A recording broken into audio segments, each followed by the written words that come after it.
Hi, today I'm doing a video that I've been planning to do for over a year, and I've been excited to do this one. In this video, I talk about books that I predicted I would give 5 stars after reading them. So I made some predictions, I wrote down the date when I made the predictions, and now, after I've read those books on the list, I'm going to tell you if I indeed gave them 5 stars. Now, it's not uncommon for me to give a book 5 stars. It happens a lot, but I don't do it with every book for sure. So I've got a list here, and I have 5 books that I wrote down on September 15th, 2024.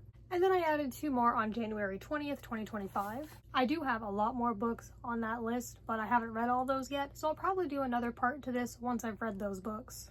I'm going to tell you what the books are, why I thought they would be 5 stars, and if they actually ended up being that way. Every book mentioned in this video I have done an individual review video of if you would like to learn more about them, but I'll say a little bit about them. So starting with the predictions I made on September 15th, 2024, a whole year ago at this point. The first book I put was Momentous Events in the Life of a Cactus by Dusty Bowling. Now, I just recently uploaded a review of this book. That was my most recent video. This is the sequel to the middle grade novel Insignificant Events in the Life of a Cactus. These are really fun and entertaining books about a girl named Avon who was born without arms. She and her parents live at an amusement park in Arizona, and she has a lot going on in her life. She has a lot of hobbies. She makes friends. There are mysteries, especially about where she came from originally.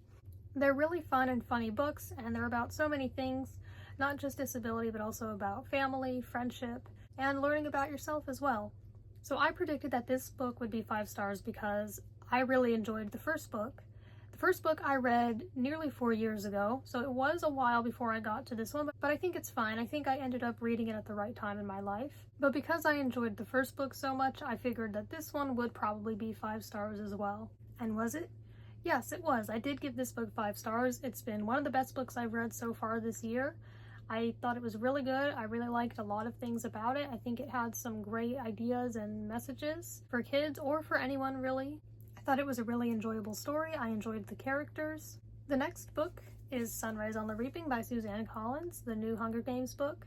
I predicted this one would be 5 stars because I read all the previous Hunger Games books last year and I gave them all 5 stars, so statistically it was likely that this one would be 5 stars as well. I also predicted about myself and many other people that this one would be enjoyed more than The Ballad of Songbirds and Snakes, so I figured if I still gave The Ballad of Songbirds and Snakes 5 stars, this one would be practically guaranteed 5 stars, but I still had to read it, of course. I wasn't just gonna automatically give it that rating.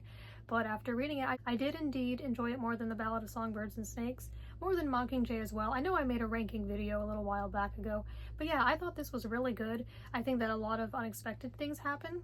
I enjoyed reading it. I think that it's pretty important and relevant as well. I guess it exceeded my expectations. So yeah, this was definitely 5 stars for me. The next book that I made that prediction for was the only nonfiction book on this list, Fahrenheit 182 by Mark Hoppus. I expected that this would be 5 stars. I was pretty certain about it, just because of how much I love Blink-182. I was really excited for this book. It was my most anticipated book of 2025, and I think that it definitely lived up to the hype I had created for it. With this book and Sunrise on the Reaping, I have reading vlogs of these books on my channel. I figured that reading about something and someone that I'm currently really interested in would be an enjoyable experience for me, and I was right. This was definitely 5 stars for me, and I read it pretty quickly. I read and also listened to the audiobook along with it, this in 3 days, which is pretty quick reading for me nowadays. Sometimes it can take me quite a while to read a book, and there's nothing wrong with that, but I did read this pretty fast. For my usual time it takes me to read a book. So yeah, we've got mostly novels on this list, but there we just had a nonfiction memoir. Now it's time for something that isn't nonfiction or a sequel, or in the case of Sunrise on the Reaping, a prequel. The next book I predicted was On Lavender Tides by Travis M. Riddle. You may know that Travis M. Riddle is one of my favorite authors, and I predicted that this would be 5 stars for me because I have really enjoyed everything else I've read by him so far. Most of his books have been 5 stars for me. Now I did read this horror novella by him called Baby Bird. I read this last year. I didn't do a review of it. There are so many books I've read in the past year or two that I didn't do reviews of that I totally could have, and that's fine. I don't have to do a review of every book.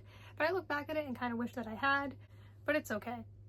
Anyway, this I did not rate as highly. It's also possible I'm just not very into the specific genre of body horror, but besides that, it was also a novella, so there wasn't much to it. I'm sure that novellas can be great. In fact, you should see one in not my next recent library reads video, but the one after that. I plan on reading another novella soon. It's possible that I'm just not super into novellas, but I doubt that's the case. I can absolutely enjoy a shorter story if I like it, but this one wasn't horrible, and I don't think it was poorly written, but I didn't love it. But when it comes to novels by this author, I have generally enjoyed them a lot. I used to be on the author's Patreon page 3 years ago, and that was shortly before this book was released, so I had actually read the first few chapters on there before I finally got a copy of this book. I remember having enjoyed the chapters and finding them interesting. This is the first book in a 6-book progression fantasy series that is inspired by Pokemon. I don't absolutely love Pokemon, but I definitely do like it a little. I don't engage with it much nowadays, but I do like it, and I know enough about it to have that get me excited for this. But I don't think you really need to be super familiar with Pokemon in order to enjoy this series. It would help, but I think things are explained pretty well. I think this author does a great job at explaining things as they become relevant and making things not too complicated, but that doesn't mean that the stories aren't deep at all. They definitely can be. So was this book 5 stars? Yes, it was.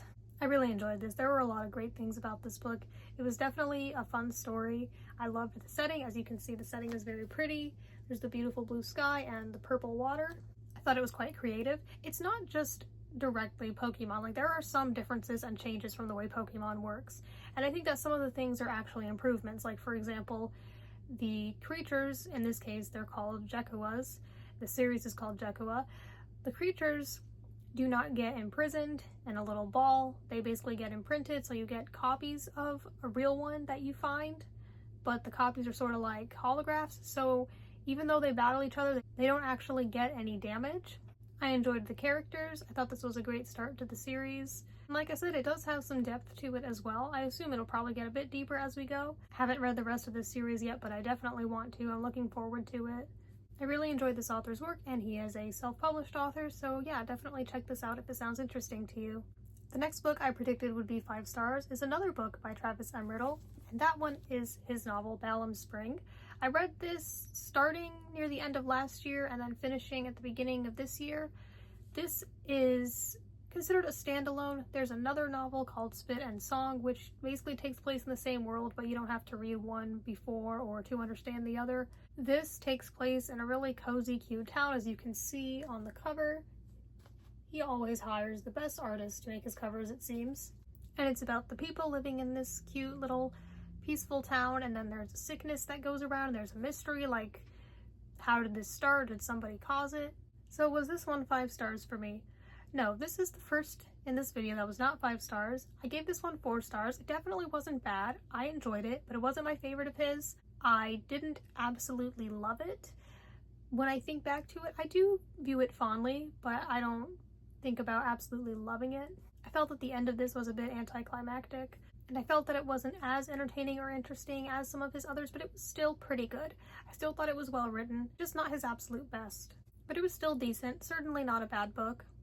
Not his best work, but it was still interesting. I had basically predicted this would be 5 stars, just based on my previous experience with the author. So I don't think it was super unfair for me to make a 5-star prediction with this one. I will try to put in links to my individual reviews for all these books in the description.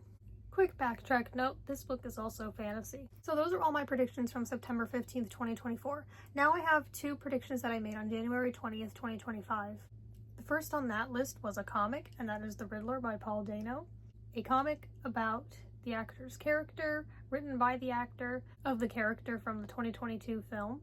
I predicted that this one would be 5 stars for me because it was pretty highly rated. Now usually the ratings don't really mean anything, but I figured I think I'm more likely to highly rate a comic or graphic novel because the art will be like half my rating, or at least a part of it. And I think that I predicted that it would have a lot of effort put into it, which I definitely think it did. And I don't absolutely love Batman, but I like it a little. I especially like this version, and I especially like this version of the Riddler and find it pretty interesting. So I expected I would like this. And like I said, the art is a big part of it, so I particularly like the style of this version of Batman. This is specifically called The Riddler Year 1, so this is basically in the events leading up to before the events of the movie. If it focused on a different character like the Penguin, I may not have enjoyed it as much as that version of the Penguin I am not as interested in. But when it comes to one of the things I like the most about the current Batman, and that's the main focus of it, I figured I would like it. And so was this 5 stars for me? Yes, it definitely was. I thought it was really cool, really dark, really creative. The art was great. I think that a lot of effort was put into this, but I'm not saying just, oh, there was a lot of effort, so it's automatically 5 stars, but just there was effort, and so to me it ended up being good. The final book that I predicted would be 5 stars was Poet Anderson of Nightmares by Tom DeLonge and Suzanne Young. This is the first book in a young adult science fiction series.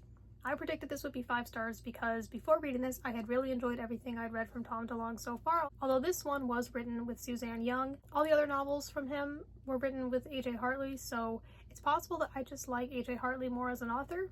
I do still plan on reading the sequel to this book at some point, but I'm not desperate to read it, and there are so many other books I'd rather read first. Maybe that kind of tells you what my rating ended up being. So was this one 5 stars? It was not. I actually gave this one 3 stars, which is my lowest rating book of this video. And it's a shame because I really wanted to enjoy this. I definitely think it had some good things about it. I go more in depth in my YouTube review, and my Goodreads review is a spoiler review, so it goes even more into it. Because some of the issues I had, I felt like I couldn't really get into without getting into spoilers. There were a lot of things I liked about this book, and I felt that it started off strong. But also science fiction just isn't my favorite genre, so there were some things in this book that some people might have found cool, and I just wasn't as into them. The concept of somebody going to the dream world whenever they sleep was pretty interesting, and I really liked a lot of the atmospheric things about it, like it's very rainy, pretty emo. Some of the characters I liked and cared about, and some not so much. I did like the main character and his relationship with his brother, but I just didn't absolutely love this book. I think that the first half was better, and it was still good, but definitely not perfect to me, definitely not 5 stars. But anything lower than 3 stars would feel too low, but 5 stars would definitely feel too high. So I think it might have been kind of tough for me to rate this. I feel bad giving it 3 stars instead of 4, but I'm going to be honest, no matter how much I may like the author. So it wasn't horrible. I certainly see the vision with this, and I did think that it had some substance. Like it wasn't just an entertaining story. I do think it had some things in it beyond that. Like I think it had some decent ideas in it. So yeah, certainly wasn't bad, and I see the vision, but I didn't absolutely love it either. So here are some books I predicted would be 5-star reads for me once I would eventually read them, and for most of them I was correct. Now then again, like I said, I do give books 5 stars pretty often, and while I have many other predictions just waiting to be read, I will say that while I give 5 stars often, there aren't a whole lot of books that I feel super confident will be 5 stars, so there aren't a whole lot of books on that list. Anyway, I will definitely be doing this again in the future. It may be a long time until then, but you can let me know what you thought of this kind of video. If you'd like to do something like this, you could. I'm sure I'm not the first one who's done it. Thank you for joining me on this video, and thank you for watching.